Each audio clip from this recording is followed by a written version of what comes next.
ॐ शन्नो मित्रश्चं वरुणः शन्नो भवत्वर्यमा शन्न इन्द्रो बृहस्पतिः शन्नो विष्णुरुक्रमः नमो ब्रह्मणे नमस्ते वायो त्वमेव प्रत्यक्षं ब्रह्मासि त्वमेव प्रत्यक्षं ब्रह्म वदिष्यामि ऋतं वदिष्यामि सत्यं वदिष्यामि तन्मामवतु तद्वक्तारमवतु अवतु माम् अवतु वक्तारम् ॐ शान्ति शान्ति शान्तिः। ॐ नमो ब्रह्मादिभ्यो ब्रह्मविद्या सम्प्रदायकर्तृभ्यो वंशर्षिभ्यो महद्भ्यो नमो गुरुभ्यः। सर्वोपप्लवरहितः प्रज्ञानघनः प्रत्यगर्थो ब्रह्मैवाहमस्मि ब्रह्मैवाहमस्मि। शङ्करं शङ्कराचार्यं केशवं बादरायणं सूत्रभाष्यकृतौ वन्दे भगवन्तौ पुनः पुनः। ईश्वरो गुरुरात्मेति मूर्तिभेदविभागिने व्योमवद्व्याप्तदेहाय दक्षिणामूर्तये नमः।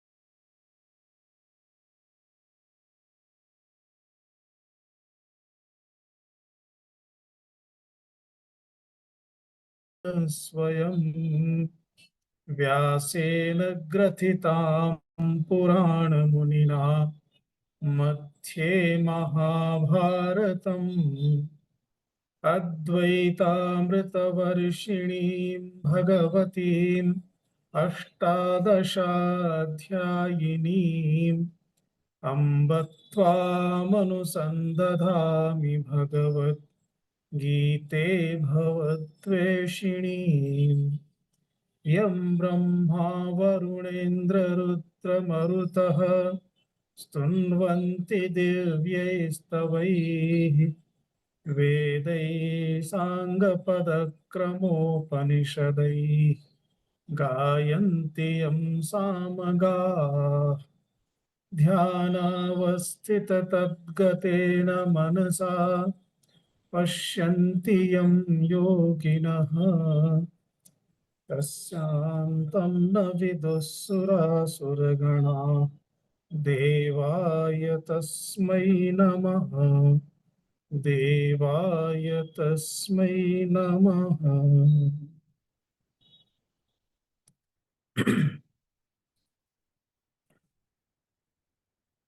आज विश्व योग दिन है।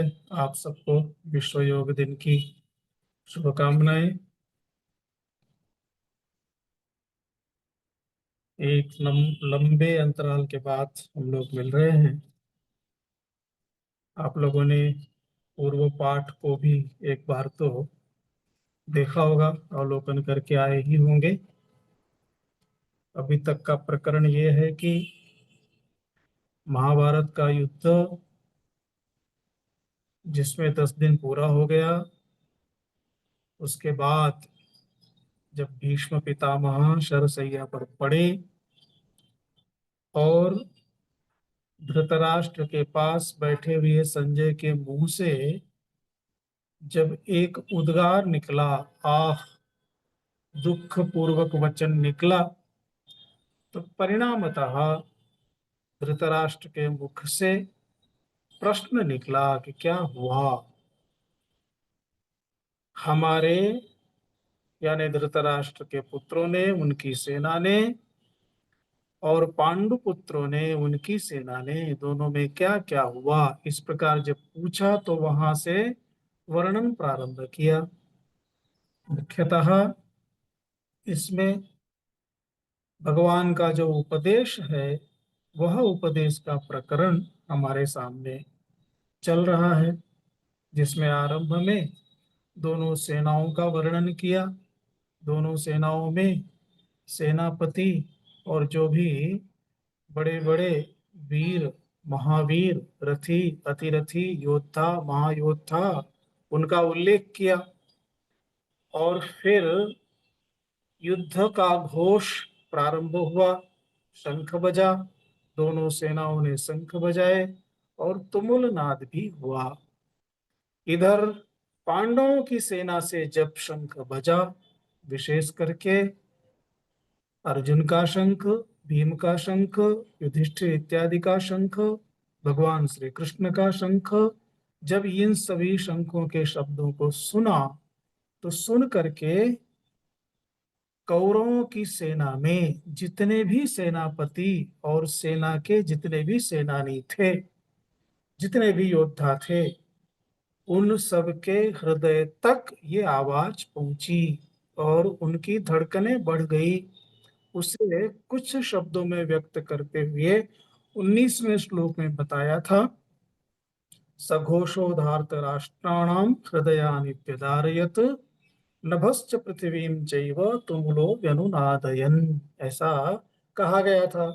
तो वह घोष, सघोषः माने वह घोष, वह आवाज धार्तराष्ट्राणाम हृदयानि व्यदारयत्, धृतराष्ट्र के पुत्रों के हृदय को चीर दिया, अर्थात उनके हृदय में धड़कने उत्पन्न हो गई। और इतना ही नहीं, इतने जोर की आवाज थी, वो घोष इतने जोर से था कि जिससे नभश्च पृथ्वीं चैव, पूरा आकाश और धरती दोनों ही उस युद्ध के शब्द से तुमुलाह व्यनुनादयन्, वो जो युद्ध के शब्द से पूरा गूंज उठा। ये बताया। अभी ये बताने के बाद जब ये शुरू हुआ, तब अर्जुन के मन में इच्छा जागृत हुई कि क्यों ना एक बार इन जिनसे मुझे युद्ध करना है, इस पूरी सेना का निरीक्षण किया जाए। इस हेतु से आगे का प्रकरण प्रारंभ होता है। श्लोक का उच्चारण करेंगे। 20वां श्लोक। अथ व्यवस्थिता दृष्ट्वा, अथ व्यवस्थिता न दृष्टा। आप सभी लोग अनम्यूट हो जाइए, सबको बोलना है, नहीं तो फिर एक एक को बोलने के लिए बताऊंगा मैं।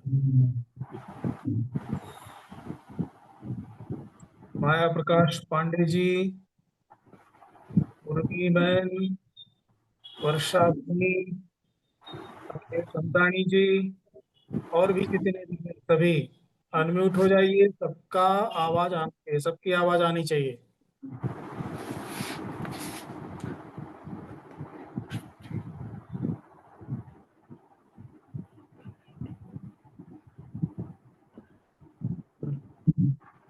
और भी जो है वो सभी अपने आप को अनम्यूट करें और सबकी आवाज सुनाई देनी चाहिए। उच्चारण आना जरूरी है श्लोकों का।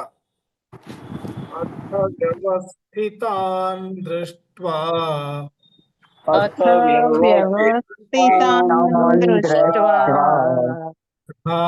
धार्तराष्ट्रान् कपिध्वजः धार्तराष्ट्रान् कपिध्वजः प्रवृत्ते शस्त्रसम्पाते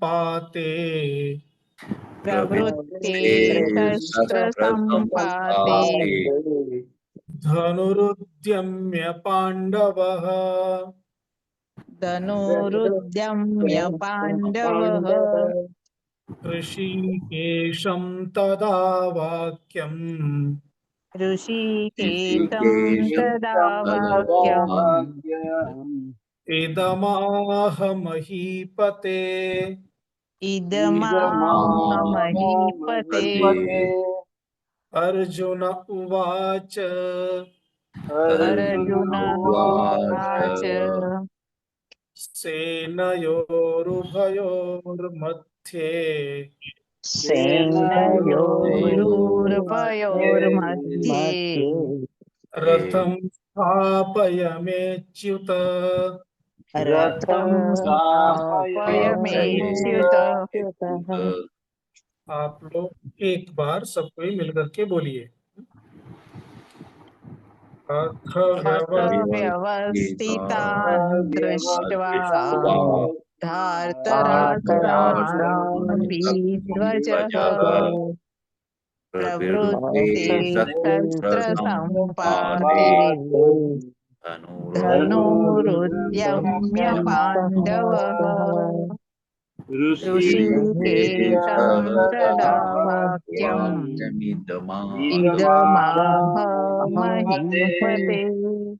अर्जुन उवाच सेनयोरुभयोर्मध्ये रथं स्थापयमेच्युत।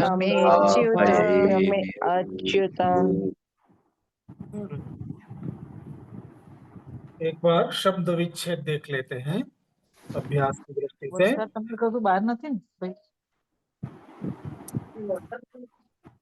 हाँ, इसके बाद फिर अनम्यूट हो जाइएगा, ठीक है। अथ व्यवस्थितान् दृष्ट्वा धार्तराष्ट्रान् कपिध्वजः प्रवृत्ते शस्त्र संपाते धनु उद्यम्य पांडवः हृषीकेशं तदा वाक्यम् इदम् आह महीपते। अर्जुनः उवाच सेनयोः उभयोः मध्ये रथं स्थापय मे अच्युत। हे अच्युत। ये हो गया पदच्छेद। अगर इसको एक एक शब्द को अन्वय क्रम से देखना चाहेंगे तो सबसे पहले तीसरी लाइन में महीपते शब्द है, उसको पकड़िए। संबोधन शब्द है धृतराष्ट्र के लिए है हे महीपते। फिर पहली लाइन का पहला शब्द देखिए अथ। हे महीपते अथ कपिध्वजः पांडवः। कपिध्वजः पहली लाइन का अंतिम शब्द, पांडवः दूसरी लाइन का अंतिम शब्द। हे महीपते अथ कपिध्वजः पांडवः व्यवस्थितान् धार्तराष्ट्रान् दृष्ट्वा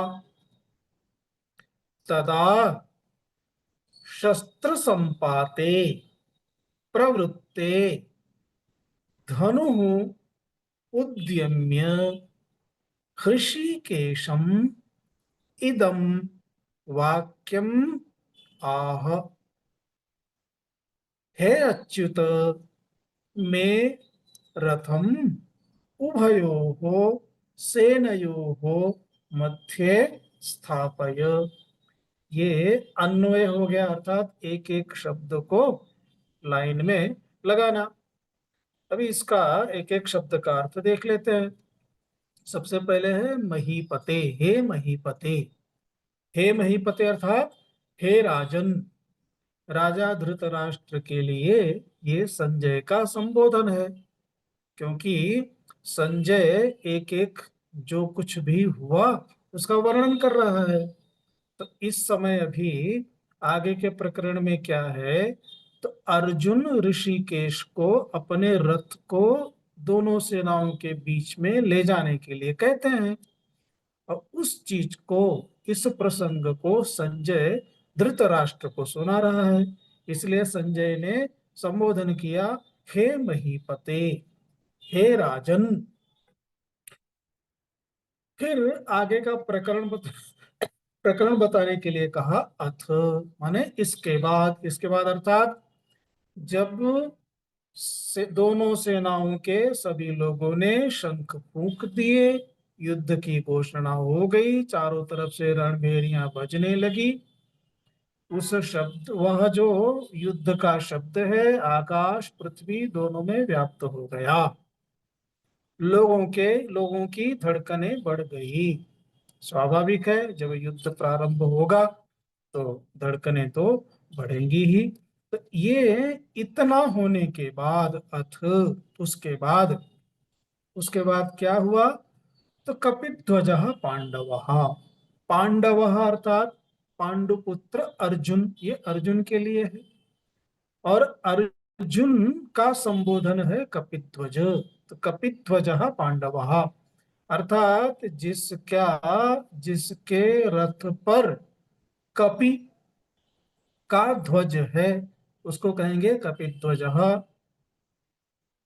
कपेः ध्वजः कपिध्वजः, कपि का ध्वज कपिध्वज। कपिध्वज है जिसके रथ पर वह, ये बहुरी समास हो जाएगा, उसको कहेंगे कपिध्वज अर्थात अर्जुन। ये अर्जुन के रथ पर कपि का ध्वज है। आप लोगों को प्रसंग पता होगा, जब भीम और हनुमान जी की भेंट हुई थी। हनुमान हनुमान जी एक वृद्ध वानर का रूप लेकर के रास्ते में आराम कर रहे थे, आराम फरमा रहे थे। और भीम उसी रास्ते से निकले। जब निकले तो उन्होंने कहा कि भाई अपनी पूंछ हटा लो, क्योंकि लांग करके किसी को जाना ये संस्कार नहीं है, योग्य नहीं है। हनुमान जी ने कहा भाई हम तो वृद्ध हो गए हैं, अब पूंछ ही तो है, कौन सी बड़ी बात है, उठा के रख दो एक साइड में, चले जाओ। गुस्सा तो आया भीम को, लेकिन क्या करते, पूंछ उठाने गए तो पूंछ तो हिले ही ना। बहुत मेहनत किया, अंत में उन्हें लगा कि कुछ तो गड़बड़ है। और फिर उन्होंने हाथ जोड़ करके प्रार्थना की और कहा कि आप कोई साधारण वानर नहीं है, आप जो हैं कृपया हमें दर्शन दें। इस प्रकार भीम की विनम्रता को देखते हुए उस समय हनुमान जी ने अपने रूप में भीम को दर्शन दिया और प्रसन्न हुए और वर मांगने को कहा। तब भीम ने कहा कि जब युद्ध होगा तो अर्जुन के रथ पर आप विराजमान हो जाएं। तो अर्जुन के रथ पर जो ध्वज है, उस ध्वज पर हनुमान जी विराजित हो जाते हैं। तो रथ पर ध्वज में कपि का चित्र होता है, हनुमान जी का चित्र होता है, और वहां वास्तव में हनुमान जी विराजित होते हैं। यही कारण है कि जब जब कर्ण का बाण रथ पर लगता है तो रथ अपने स्थान से हिलता नहीं है, पीछे नहीं जाता है, क्योंकि उस रथ पर एक तो भगवान श्री कृष्ण स्वयं है और उस ध्वज पर हनुमान जी भी विराजमान हैं। तो कपित ध्वज का ये जो अर्थ विशेषण दिया गया है, तो बहुत ही समझ बूझ करके विशेषण है। विद्वानों का कहना है कि यह विशेषण इसीलिए दिया गया है ताकि अर्जुन की वीरता, उसकी शूरता, उसके महत्व को प्रदर्शित करने करने के लिए और भी जो दिव्य कारण हैं वो भी लोगों को पता चले, इसलिए कपिध्वज पांडव, कपिध्वज पांडव, उन्होंने पांडव ऋषिकेशम इदम वाक्यम आह, इसके साथ उसका संबंध जाएगा। अर्जुन भगवान श्री कृष्ण को अर्जुन आगे का वचन कहते हैं। तो पांडव जब अर्जुन को कहने जाते हैं, अर्जुन श्री कृष्ण को कहने जाते हैं, तो वहां युद्ध की परिस्थिति क्या है उसका वर्णन हो रहा है। प्रवृत्ति व्यवस्थितान धार्तराष्ट्रान व्यवस्थितान दृष्ट्वा, धृतराष्ट्र के सभी पुत्र व्यवस्थित युद्ध के लिए अर्थात व्यूह में सभी खड़े हैं। यहाँ तो धृतराष्ट्र के पुत्र दुर्योधन को लेकर के कहा गया है, बाकी दुर्योधन के पीछे पीछे दुर्योधन का हित करने वाले, अर्थात दुर्योधन तो मरने वाला है, उसमें और भी उनके साथ मरने वाले बहुत सारे लोग आए हैं, उन्हें भी समझ लेना चाहिए। तो व्यवस्थित धृतराष्ट्र के पुत्रों को देख करके, अर्थात जो व्यूह में सभी उनकी सेना खड़ी थी, सभी योद्धा महायोद्धा को देख करके, दृष्टवा यानी देख करके, उस समय, किस समय, जब दोनों तरफ की सेनाएं युद्ध के लिए सन्नद्ध हो गई थी, इसलिए बताया प्रवृत्ते शस्त्र संपाते, अर्थात जब लोगों के हाथ में शस्त्र उठ गए थे, शस्त्र लोगों के हाथ में, अर्थात लोग हाथ को उठा करके शस्त्र को लहराने लगे थे, ऐसे समय पर शस्त्र संपाते, अर्थात जब शस्त्र प्रहार करने का समय था, उस समय। कैसे? उस समय अर्जुन को भी उत्साह आया युद्ध का, तो अर्जुन ने क्या किया? धनु उद्यम्य, अपने गांडीव को जो दाएं हाथ में पकड़ा था उठाया जोर से, धनु उद्यम्य, उठा करके भगवान श्री कृष्ण को बोलते हैं ऋषिकेशम, ऋषिकेशः। ऋषिकेशः का अर्थ हुआ भगवान श्री कृष्ण। अभी देखिए, जो विद्वान लोग हैं वो विद्वान लोग यहाँ ऋषिकेश शब्द के प्रयोग से भी एक गर्भित अर्थ बताते हैं। क्या कहना चाहते हैं?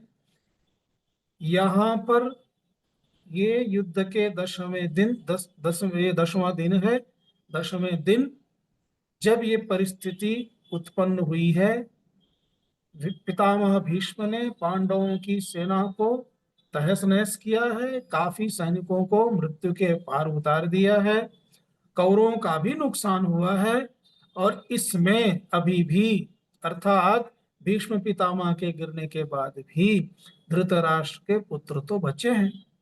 अगर अभी भी ये राजा धृतराष्ट्र, जिसको महीपते कहा गया, महीपति अर्थात पृथ्वीपाल राजा, राजा तो धृतराष्ट्र ही है, अगर अभी भी राजा धृतराष्ट्र चाहे तो युद्ध को रोक सकता है। अगर ये युद्ध को रोक ले तो कम से कम इसके पुत्र जो हैं, जो अभी पुत्र हैं, गुरु हैं इत्यादि बच्चे हैं, उनका रक्षण हो सकता है। इसीलिए सार गर्भित ऐसा पद का प्रयोग किया गया है ऋषिकेश। ऋषिकेश मतलब ऋषिक, ऋषिक का मतलब होता है इंद्रिय, इंद्रिय मन बुद्धि, अर्थात 5 कर्मेंद्रिय, 5 ज्ञानेन्द्रिय और मन, ये सब मिला करके इनको इंद्रिय कहा गया है। तो ऋषिकेशः अर्थात ऋषिक यानी इंद्रिय, इंद्रियाणाम ईशः, ऋषिकाणाम ईशः ऋषिकेशः, जो इंद्रियों के मन के स्वामी है। तो इंद्रियों के मन के स्वामी तो भगवान विष्णु हैं, अर्थात भगवान श्री कृष्ण इनके स्वामी हैं, इंद्रियों के, मन के। और जिस पक्ष में भगवान श्री कृष्ण हो, वो जिस व्यक्ति से जो चाहे करवा सकते हैं, क्योंकि हर मन के, हर किसी के मन के, इंद्रियों के स्वामी जब भगवान है तो निश्चय ही जिस पक्ष में है उनकी विजय होगी, उसके विपरीत जो है वो सभी पराजित होंगे। ऐसा विद्वानों का कहना है कि ऋषिकेश शब्द जब संजय यहाँ पर बोलते हैं तो उसके बोलने के पीछे का कारण यही है कि अभी भी समय है, राजन संभल जाओ। ऋषिकेशम द्वितीय एक वचन है, अर्थात ऋषिकेश को, भगवान श्री कृष्ण को अर्जुन इदम वाक्यम आह, यह वाक्य बोलते हैं। जब वाक्य बोलते हैं तभी यहाँ पर बोलने वाला बदल जाएगा, इसलिए अर्जुन उवाच ऐसा कहा, माने अर्जुन बोले। अर्जुन क्या बोले? उभयोः सेनयोः मध्ये, हे अच्युत, हे अच्युत, यहाँ भगवान श्री कृष्ण के लिए अर्जुन का संबोधन है। इसके पहले ऋषिकेश पद का प्रयोग संजय का था, अभी अर्जुन का संबोधन है। अर्जुन बोल रहे हैं हे अच्युत, हे श्री कृष्ण। अभी विद्वान लोग यहाँ अच्युत शब्द को लेकर के भी सार गर्भित अर्थ बताते हैं, व्याख्या करते हैं। अच्युत का अर्थ क्या होता है? न च्युतः इति अच्युतः, अर्थात जिसका कभी पतन नहीं होता है। जिसका कभी पतन नहीं होता है, इसका क्या मतलब है? इसका मतलब ये है कि जो हमेशा अपने स्वरूप से, अपने साहस से, अपने धैर्य से, अपने व्यवहार से, अपने संस्कार से, अपने गुणों से कभी पतित नहीं होता। भगवान श्री कृष्ण ऐसे ही हैं। किसी भी परिस्थिति में युद्ध छोड़ करके भागना है तो भी खुशी खुशी हंसते हुए भागे, और अगर युद्ध करना है तो हंसते हुए किए। किसी भी परिस्थिति में, बचपन में और युवावस्था में भी, हमेशा कभी अपने स्वरूप से, अपने गुण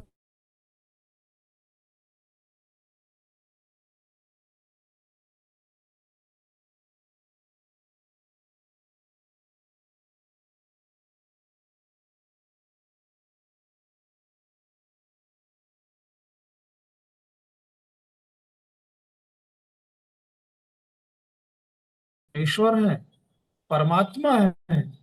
हे परमात्मा, हे श्री कृष्ण, हे प्रभु, हे अच्युत, दोनों सेनाओं के बीच में, सेनयोः उभयोः, दोनों सेनाओं के बीच में मेरे रथ को आप ले जाइए, वहां रखिए, स्थापय, रखिए। अच्छा, क्यों? उसे आगे बताते हैं। उसका कारण क्या है? आगे का श्लोक देखिए। आगे के श्लोक का उच्चारण करना है। अनम्यूट हो जाइए सबको ही। यावदेतान्निरीक्षेऽहम् यावदेतान्निरीक्षेऽहम् निरीक्षेऽहम् सुकामानवस्थितान् योद्धुकामानवस्थितान् कैर्मया सह योद्धव्यम् मया सह योद्धव्यम् अस्मिन् रणसमुद्यमे। अस्मिन् रणसमुद्यमे बोलिए।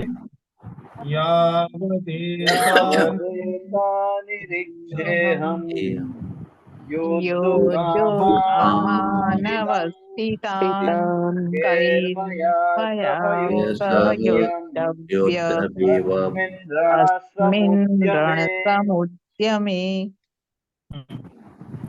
एक बार पदच्छेद देख लेते हैं।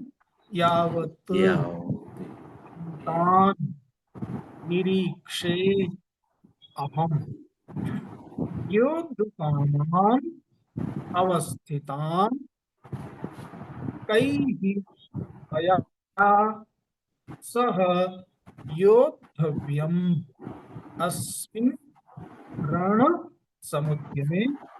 रण समुद्यमे एक शब्द है, अस्मिन् रण समुद्यमे। रणस्य समुद्यमः रणसमुद्यमः, तस्मिन् रणसमुद्यमे, सप्तमी तत्पुरुष समास है। रणसमुद्यमे। अभी अन्वय क्रम से देख लीजिए, सरल है।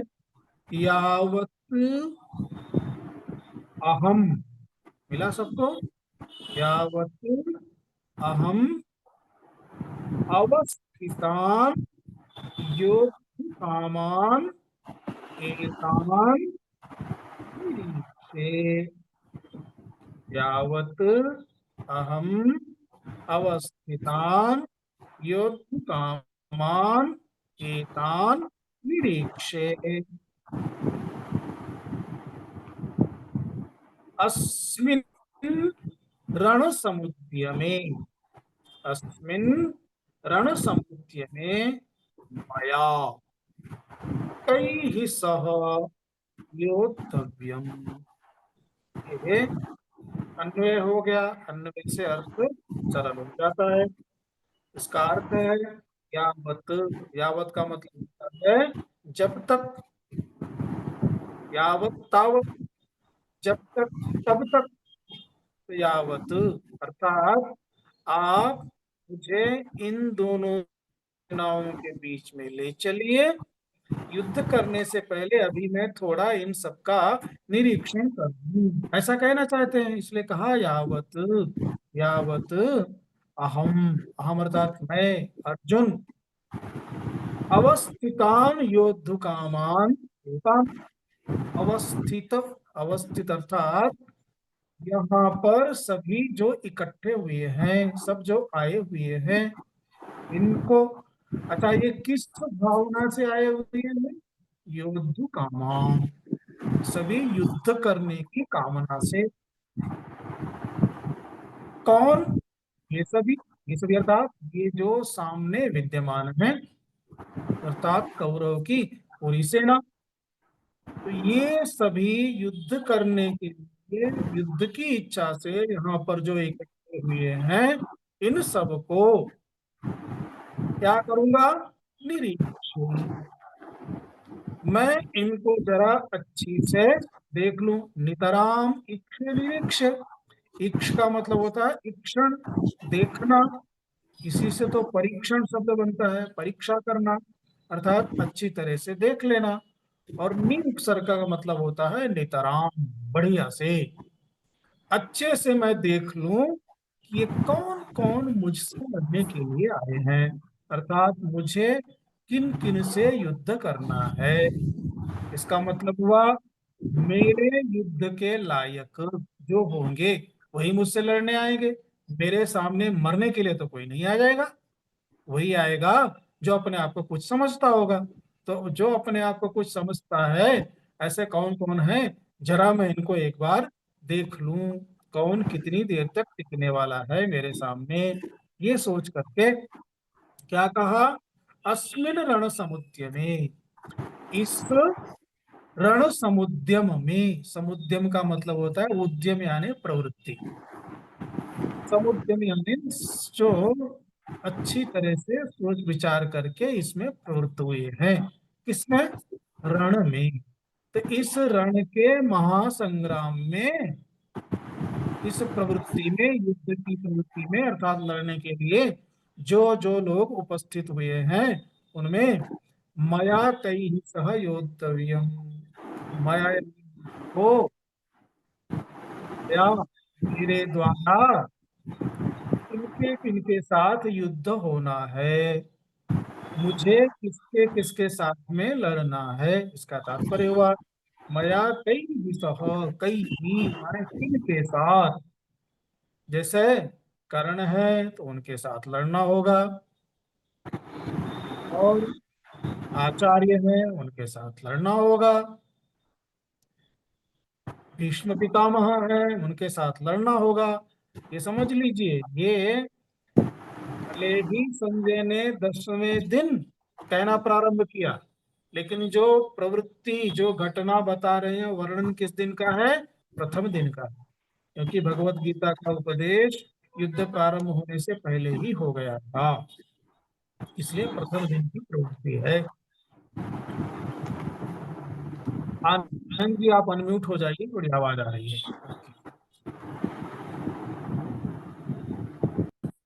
तो अस्मिन रण समुद्य में, इस रण के उद्यम में मुझे किन किन लोगों के साथ युद्ध करना है, किसके किसके साथ युद्ध करना है, अर्थात ऐसे कौन कौन से बलवान यहाँ पर उपस्थित हैं, ऐसे कौन कौन से धनुर्धारी यहाँ पर उपस्थित हैं जो मेरे साथ दो दो हाथ करने वाले हैं, जिनके साथ मुझे दो दो हाथ करना है। ये इसका तात्पर्य था। किसका तात्पर्य था? रथ को दोनों सेनाओं के बीच में ले जाने का तात्पर्य था। अभी देखिए, ऐसा कहते हैं विद्वान लोग, क्योंकि भगवान श्री कृष्ण का अवतार का जो कार्य था, उस कार्य में एक प्रमुख कार्य था उपदेश देना, भगवत गीता का उपदेश करना। और यह उपदेश का कार्य रह गया था, अभी अर्जुन के माध्यम से ये उपदेश देना है। अर्जुन के माध्यम से जब उपदेश देना है तो जैसा पहले कहा, भगवान को ऋषिकेश से संबोधित किया गया है। अर्थात ऋषिकेश का मतलब हुआ मन आदि इंद्रियों के स्वामी, परमेश्वर, ईश्वर। जब भगवान हर किसी के मन के इंद्रिय के स्वामी हैं, तो हर किसी के मन में, इंद्रिय में प्रेरणा उत्पन्न कर सकते हैं। परिणामतः भगवान का जो अवतार कार्य था, उस कार्य में ये प्रमुख कार्य था उपदेश करना, और ये बाकी था। अब इस उपदेश को किसके माध्यम से करना है? अर्जुन के माध्यम से। क्योंकि कोई भी उपदेश अधिकारी के बिना संभव नहीं होता। उपदेश के लिए अधिकारी चाहिए। जब अधिकारी हो तभी गुरु उसे उपदेश देते हैं। यहाँ पर तो जगत गुरु भगवान श्री कृष्ण है और शिष्य यहाँ पर अर्जुन है। तो अर्जुन के मन में इस प्रकार का भाव भगवान की इच्छा से आया, उत्पन्न हुआ कि अर्जुन ने क्या कहा, भाई ऐसा करिए, हे केशव, मेरे इस रथ को, अपने इस रथ को दोनों सेनाओं के बीच में ले चलिए, ताकि मैं जरा सबका एक बार अच्छे से निरीक्षण कर लूं, अवलोकन कर लूं। तो इस प्रकार का, अब इसमें क्या अवलोकन करना था? अर्जुन को तो मालूम ही था कौन कौन किस पक्ष में लड़ने के लिए आए हैं। अर्जुन क्या, सबको पता था। फिर भी अगर इस तरह का भाव आता है तो उसके पीछे का कुछ न कुछ हेतु रहता है। उसमें कुछ न कुछ गर्भ में कोई कारण छिपा होता है। तो विद्वान लोग कहते हैं उसका कारण यही था कि भगवान का यह एक कार्य, जो अंतिम कार्य था, उपदेश देना बाकी था। इस उपदेश को देने की दृष्टि से भगवान अर्जुन के मन में इस प्रकार का भाव उत्पन्न करते हैं, और अर्जुन इस प्रकार रथ को दोनों सेनाओं के बीच में ले जाने का निवेदन करता है। अभी देखिए, इस रण समुद्यम में किसके किसके साथ मुझे युद्ध करना है, ऐसा कहने के बाद अभी क्या है, अभी कौन कौन आए हैं, कैसे हैं? तो मन में जो ऐसे भाव उनके आए, उस भाव को प्रकट करते हुए अग्रिम श्लोक यहाँ पर अर्जुन के मुख से दिया गया है। इस श्लोक का उच्चारण करेंगे। 23वां श्लोक। योत्स्यमानानवेक्षेऽहम् योत्स्यमानानवेक्षेऽहम् एतेऽत्र समागताः एतेऽत्र समागताः य एतेऽत्र समागताः य एतेऽत्र अत्र समागताः समागता धार्तराष्ट्रस्य दुर्बुद्धेः धार्तराष्ट्रस्य राष्ट्रस्य दुर्बुद्धेः दुर्बुद्धे हे प्रियचिकीर्षवः हे प्रियचिकीर्षवः प्रियचिकेष्टिवः योत्स्यमानानवेक्षेऽहम् य एतेऽत्र समागताः समागताः धार्तराष्ट्रस्य राष्ट्रस्य दुर्बुद्धेः दुर्बुद्धेः युद्धे प्रियचिकीर्षवः जो एक पदच्छेद पहले करेंगे। योत्स्यमानान अवेक्षे अहम, यह एतेत्र जो है उसमें संधि हुआ है, संधि के कारण यह है, वो है ये। इसमें एचो यवाया वहां से अयादि संधि हुई है।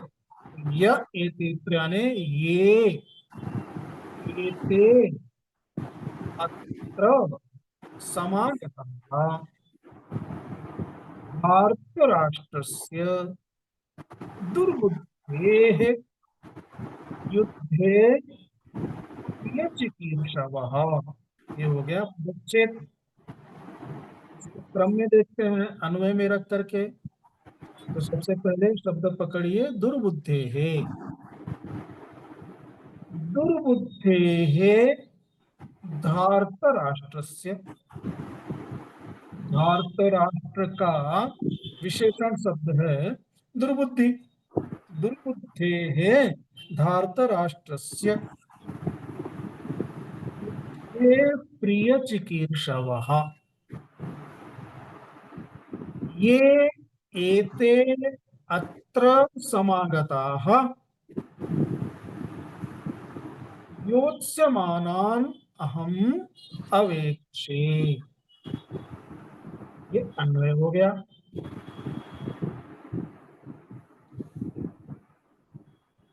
यहाँ पर एक शब्द अध्याहार कर सकते हैं। ये एते अत्र समागताः तान् एतान् योत्स्यमानान् अहम् अवेक्षे। तो तान एताम ऐसे काउंट्स में दो शब्द यहाँ पर हम जोड़ सकते हैं ताकि अर्थ स्पष्ट हो जाए। अभी देखिए इस शब्द का अर्थ देखते हैं तो उसका अर्थ हो जाएगा। सबसे पहला शब्द है दुर्बुद्धे धृतराष्ट्रस्य। यहाँ पर ये षष्ठी विभक्ति का शब्द है। प्रथमा विभक्ति में क्या होगा? दुर्बुद्धि ही धृतराष्ट्र। धार्तराष्ट्र। दुर्बुद्धि ही धार्तराष्ट्र। धार्तराष्ट्र जो है वो तद्धित शब्द है। धृतराष्ट्रस्य अपत्यम मान धार्तराष्ट्र इस प्रकार से बनता है। यानी धृतराष्ट्र का पुत्र धार्तराष्ट्र। जैसे वसुदेव के पुत्र वासुदेव, वैसे ही धृतराष्ट्र के पुत्र अथवा धृतराष्ट्र का पुत्र धार्तराष्ट्र। धार्तराष्ट्र यानी दुर्योधन। अभी ये दुर्योधन कैसा है? दुर्बुद्धि है। ये दुर्बुद्धि तो है। आनंद जी आप म्यूट हो जाइए, आवाज आ रही है। अभी ये धृतराष्ट्र जो है ये दुर्बुद्धि नहीं तो क्या है? इसकी बुद्धि है ही विचित्र। बचपन से लेकर के हमेशा इसने ईर्ष्या करी। देखा जाए तो ईर्ष्या करने का कोई कारण नहीं है। जिस गद्दी पर, जिस सिंहासन पर इसका पिता बैठा है वस्तुतः वो सिंहासन तो पांडु का था। फिर भी पांडु के पुत्रों ने ऐसा तो नहीं कहा कि आप हट जाओ या हमारे पिता इसके मुख्य, ऐसा तो कभी नहीं कहा। वो तो हमेशा से एक साथ मिलकर के रहना चाहते थे। सबकी सात्विक वृत्ति थी, अर्थात सभी सद्बुद्धि से संपन्न थे। ये धृतराष्ट्र का जो पुत्र दुर्योधन धार्तराष्ट्र, ये और इसके सारे भाई इतने विचित्र। तो इसको हमेशा लड़ाई में झगड़े में यहाँ तक कि समझाते समझाते समझाते समझाते स्थिति यहाँ तक आई कि समझाने का समय भी पूरा हो गया। अंत काल तक इनके बीच की स्थिति ऐसी ही बनी रही, इनकी दुर्बुद्धि इतनी बनी रही कि ये युद्ध को जानबूझ करके सामने लाते रहे। और जिसको कहते हैं खुद अपने लिए गड्ढा खोदना, खाई खोदना, खुद अपनी मौत का इंतजाम करना, आमंत्रण देना, इसको दुर्बुद्धि नहीं कहेंगे तो क्या कहेंगे? तो ऐसे यानी जानबूझकर किसी शेर के सामने कोई जाकर के खड़ा हो जाए उसको क्या बोलेंगे? दुर्बुद्धि ही है। समय था, भाग जाना चाहिए था, नहीं गया।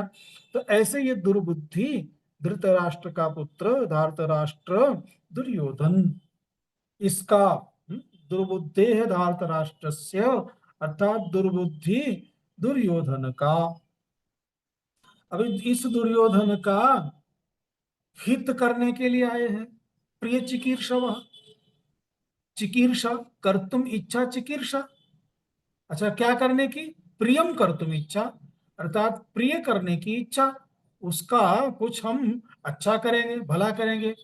अरे भाई, एक तो दुर्बुद्धि है, उस दुर्बुद्धि का क्या भला करोगे?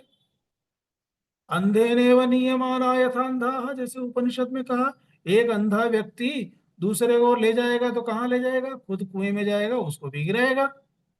अब उसका प्रिय करने के लिए, उसके साथ में लड़ने के लिए, अर्थात मरने के लिए, चलो बेटा तू मरेगा, मैं भी तेरे साथ मरूंगा, तो उसको मरने के लिए उसके साथ में बहुत सारे लोग आए। इनको कहा प्रिय चिकीर्षवः। अच्छा, कहाँ प्रिय करना चाहते हैं? युद्धे, युद्ध में, युद्ध में प्रिय करने की इच्छा से।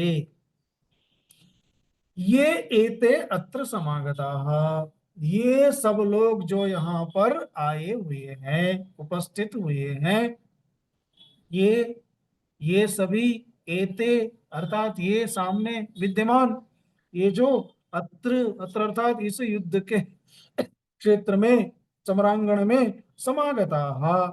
अच्छा, वो आए हैं तो किस लिए आए हैं? पांडवों के साथ में दो दो हाथ करने आए हैं। तो इसलिए कहा योत्स्यमानान, अर्थात जो दो दो हाथ करने के लिए आए हैं, हमसे लड़ने के लिए जो आए हैं, ऐसे इन लोगों को जरा देखूं तो इनके बाहुओं में कितनी ताकत है, कितने दमदार लोग हैं ये, क्या है, कौन कौन बलशाली लोग हैं। अतः योत्स्यमानान अहम अवेक्षे, अवेक्षे का मतलब होता है अच्छी तरह से देखना, इनको हम बढ़िया से जरा देख लें, इनको अच्छे से हम जरा देख लें। अर्थात अर्थ क्या हुआ? यहाँ पर अर्जुन यह भाव प्रकट कर रहा है कि ये जो दुर्बुद्धि दुर्योधन है, इसने ये सारा कुचक्र जो रचा है, जिससे आज ये युद्ध की नौबत आ गई है। इतना ही नहीं, इसे बल देने वाले इसके जो मित्र लोग हैं, वो भी दुर्बुद्धि हैं। वो इसके पीछे पीछे इसका भला करना चाहते हैं। इसका क्या भला करेंगे? ये खुद मरेगा और वो भी मरेंगे। ऐसे ये जो लोग यहाँ पर आए हुए हैं, जो दो दो हाथ करने के लिए, लड़ने के लिए, युद्ध करने के लिए, इन सबको मैं जरा अच्छे से देखूं तो सही। अभी देखने का दो भाव है, एक तो कौन कौन कहाँ कहाँ खड़ा है, किसकी क्या पोजीशन है, और दूसरा उनका मुंह देख करके पता चल जाएगा। तो इसमें हमें ये पता होना चाहिए, युद्ध के मैदान में जब भीष्म पितामह सेनापति बने, तो उन्होंने कर्ण को युद्ध से बाहर रखा। बोले अगर मैं सेनापति बनूंगा तो मेरी सेना में युद्ध करने के लिए कर्ण नहीं आएगा। तो कर्ण युद्ध से बाहर रहा है। अभी जब युद्ध की सेना को, कौरवों की सेना को जब अर्जुन देख रहे हैं, तो उसमें स्वाभाविक है कर्ण तो नहीं दिखा। क्यों? क्योंकि भीष्म पितामह के कहने से उसे युद्ध से बाहर रखा गया, अन्यथा पितामह भीष्म युद्ध नहीं करेंगे जब ये नौबत आई। तो ऐसे में भी किसकी किसकी क्या क्या स्थिति है, कितने ऐसे लोग हैं जो छल कपट से वहां चले गए हैं, जैसे शल्य, शल्य जो नकुल और सहदेव के मामा थे, और वो दुर्योधन की सेना में चले गए। कैसे चले गए? शल्य जब अपनी सेना के साथ अपने भांजों की तरफ से युद्ध करने के लिए आ रहे थे, तो रास्ते में एक बहुत बड़ा छल शिविर लगा दिया दुर्योधन के लोगों ने, और उनका खूब स्वागत किया, मामा जी मामा जी मामा जी मामा जी करके उनका स्वागत किया। इन्होंने सोचा क्या बात है, मेरे भांजों ने मेरी बड़ी अच्छी आगता स्वागता कर दी है। बाद में पता चला ये सब तो दुर्योधन का किया धरा है। अब चूंकि शिविर में आ गए, उनका अन्न खा लिया, तो क्या करेंगे? तो फिर दुर्योधन की तरफ से युद्ध करने के लिए आए। तो ऐसे भी लोग हैं जिनको दुर्योधन ने छल से अपनी तरफ कर लिया या बल से अपनी तरफ कर लिया, जैसे श्री कृष्ण की नारायणी सेना को मान करके ले आए। तो ऐसे लोगों को भी देखने की इच्छा से यहाँ पर ये अर्जुन का वाक्य था, वचन था। अभी आगे देखिए, अब इसके बाद पूरे कथानक को यहाँ संजय वर्णन कर रहा है धृतराष्ट्र से, क्योंकि अब इसके बाद यहाँ पर अर्जुन की परिस्थिति का बदलाव होगा, ताकि अर्जुन को भगवान श्री कृष्ण उपदेश दे सकें। संजय उवाच संजय उवाच एवमुक्तो ऋषिकेशो एवमुक्तो ऋषिकेशो गुडाकेशेन भारत गुडाकेशेन भारत भारत અલા માઈક ખરાબ છે આ જવું જ નથી મારી બહુ ચિંતા છે છોડો ના દવામાં હું ફેર પડે થોડો નવી લઈ આવી થોડો જોઈશે તો થોડો બહુ માટર મારી ના થતો બરાબર એમને જવાના સ્પેશિયલ જવું પડે ને એ બાજુ હું કામ જાવ તેલ લેવાની છે પણ 10 યાર એ 10 ફેંકી દેજો બરાબર 10 માટે ક્યાં જવાની જરૂર યાર એમ 50 હોતો લાયા છો ને તમે અંદર એટલે 100 ટન તો આવી જશે ને એમાં કિલોમાં તો 100 કિલોમાં હું ફેર પડે છોડો ને બાપુ યાર કિંમત કેટલી હોય તો વળી એમને भाई મ્યુટ કરી દો ને कौन? हाँ म्यूट कर दो। कौन से भाई? જે બી बापू। હોય ओके बोलो फरीથી बोलो।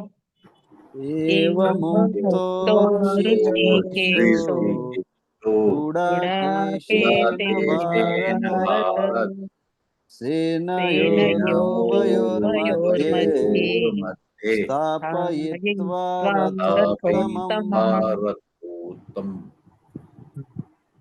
एवं उक्तः ऋषिकेशः गुडाकेशेन भारत सेनयोः उभयोः मध्ये स्थापयित्वा रथोत्तमम्।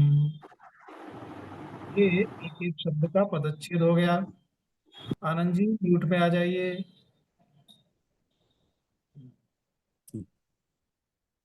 अभी अन्वय देखिए क्रम से। सबसे पहले तो संजय उवाच, अर्थात संजय अब बोले।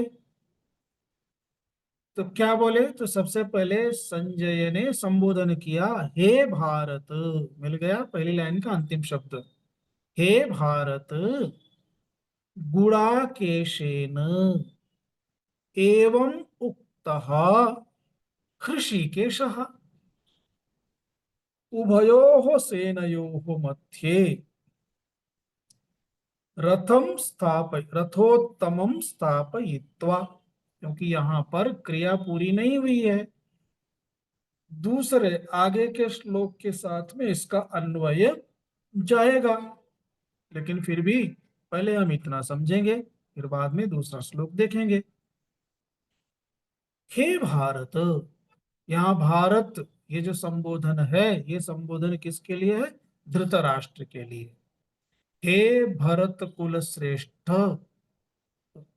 उसे कहेंगे भारत। भरत कुले जाता भारत इति। हे भारत अर्थात हे राजन, हे धृतराष्ट्र। गुडाकेशेन एवं उक्तः ऋषिकेशः। गुडाकेशेन तृतीयांत है, गुडाकेश के द्वारा। अभी देखो गुडाकेश अर्जुन के लिए कहा जाता है, औरों के लिए भी कह सकते हैं, क्योंकि गुडाकेश का मतलब क्या होता है। तो पहले भी शायद इसकी व्याख्या करी थी, अभी सिर्फ स्मृति के लिए आपको थोड़ा बता दें। गुडाकेश का प्रथम अर्थ होता है गुडाक और ईश, दो शब्द है। गुडाका नाम ईशः गुडाकेशः, अतः गुडाकायाः ईशः गुडाकेशः। गुडाका ऐसा भी कह सकते हैं। गुडाका का मतलब होता है निद्रा, और निद्रा पर जिसने विजय प्राप्त कर लिया हो, अर्थात नींद पर जिसने विजय प्राप्त कर ली हो, उसे कहते हैं गुडाका। गुडाका यानी निद्रा। अभी निद्रा पर जिसने स्वामित्व प्राप्त कर लिया, उसे कहेंगे गुडाकेश। तो एक अर्थ हम जानते हैं अर्जुन के बारे में। अर्जुन जब युद्धाभ्यास कर रहा था। उस समय सारे दिन तो युद्ध में जो कुछ भी सिखाया जाता था उसे ध्यान से सीखता था, और रात को भोजन करने के बाद पुनः युद्ध क्षेत्र में जाकर के अभ्यास करता था। सारी रात अभ्यास करते, सारा दिन युद्ध करते, ऐसे कई दिनों तक चलता रहा, जब तक सिद्धि नहीं मिल गई तब तक। इसीलिए कहा गया गुड़ाकेश, अर्थात इंद्रिय जयी, निद्रा पर जिसने विजय प्राप्त कर लिया, ऐसा एक अर्थ। दूसरा होता है गुड़ाक, यानी गुड़, गोल, गोल गोल जिसके केश हैं, वांकड़िया वाड़ वाड़ा, तो जो गोल गोल केश वाले गुड़ाक, गुड़ा, गुड़ा केश, ऐसे जिनके बाल हैं उनको भी गुड़ाकेश कहते हैं, ऐसा भी अर्थ किया जाता है। तो लेकिन मुख्य अर्थ है जिसने निद्रा पर, नींद पर विजय प्राप्त कर लिया हो, ऐसे गुड़ाकेश, गुड़ाकेश के द्वारा एवं उक्तः ऋषिकेश, एवं अर्थात इस प्रकार जब कहा गया, किसको कहा गया? ऋषिकेश को, भगवान श्री कृष्ण को। क्या कहा? सेनयोर उभयोर मध्य रथम स्थापय, दोनों सेनाओं के बीच में रथ को ले चलिए, ऐसा जब कहा गया तो भगवान श्री कृष्ण ने क्या कहा, क्या किया? रथोत्तमम सेनयोः उभयोः मध्ये स्थापयित्वा, उस उत्तम रथ को, देखो रथ भी कैसा है? उत्तम, क्योंकि अग्निदेव के द्वारा प्रदत्त रथ है, दिव्य रथ है, और उसमें अश्व सभी दिव्य हैं, जो कभी मृत्यु को प्राप्त नहीं होते और हमेशा पूरी स्फूर्ति में रहते हैं, क्योंकि वो स्वर्गलोक के अश्व हैं। और साथ ही साथ उस रथ पर भगवान श्री कृष्ण सारथी हैं, और रथ के ध्वज पर हनुमान जी विराजमान है। इससे उत्तम रथ उस पूरी सेना में किसका हो सकता है? इसलिए रथोत्तमम, उत्तम उस रथ को दोनों सेनाओं के बीच में रख करके, रख करके क्या हुआ? अब आगे का जो विषय है वो बताएंगे, उसमें वर्णन करेंगे, जिसको हम बाद में देखेंगे।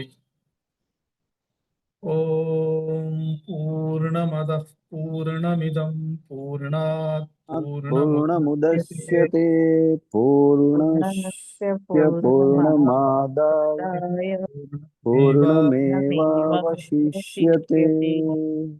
शांति ॐ शान्ति शान्ति शान्तिः। हरि ओम श्री हरिः गुरुभ्यो ॐ। नमः। हरि ओम।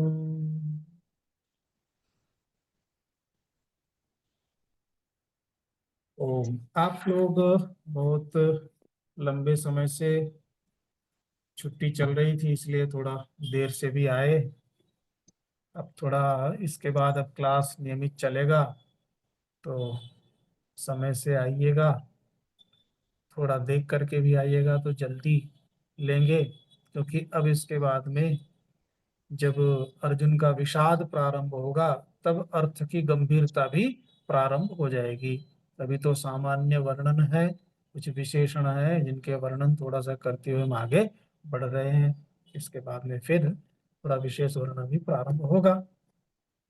और इस तरह से बैठिए ताकि दूसरा कोई डिस्टरबेंस कम से कम हो। ध्यान रखें, कभी कभी बीच बीच में कुछ और भी प्रवचन आ जाते हैं, ऐसा लगता है जैसे कहीं से कोई बापू बोल रहे हो, क्या कोई बापू बैठा हुआ है वो लागे बने, तो जरा थोड़ा ध्यान राखिए थोड़ा ध्यान से। ठीक है, फिर मिलते हैं। सबको नमो नारायण। नमो नारायण। हरि ओम। हरि हरि ओम। ओम।